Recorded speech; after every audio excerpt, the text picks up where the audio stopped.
Shalom, selamat pagi Bapak Ibu Saudara sekalian. Pagi hari ini kita akan merenungkan kembali kebenaran firman Tuhan. Sebelum kita melakukan aktivitas kita yang terambil di dalam 2 Petrus 1 ayat 16.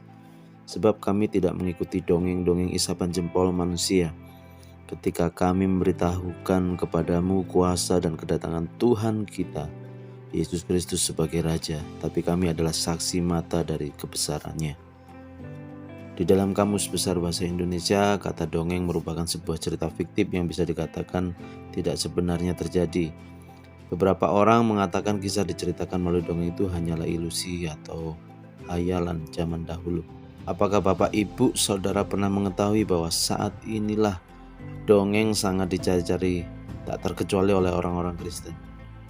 Di dalam 2 Timotius pasal 4 ayat 3 dan 4, dikatakan bahwa mereka seringkali lebih menyukai khotbah yang ringan, yang meninabobokan, khotbah yang bisa membuat tertawa lepas, khotbah yang menghibur.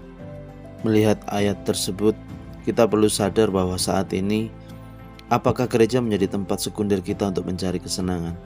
Apakah di gereja merupakan tempat bertemu dengan teman untuk membuang kepenatan dan tidak semata-mata mencari Tuhan?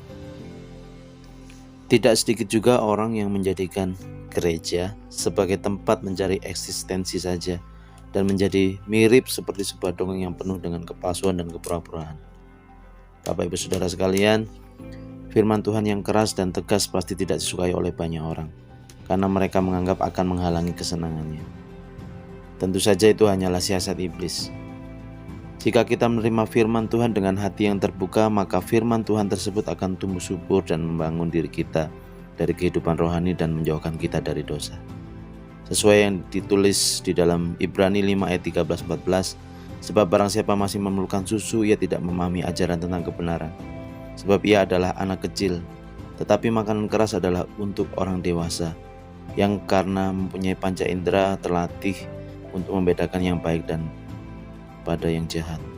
Oleh karena itu, supaya kita tidak terjebak dalam jebakan iblis, maka kita perlu membaca, merenungkan firman Tuhan setiap hari dan meminta Roh Kudus untuk menyingkapkan kebenaran.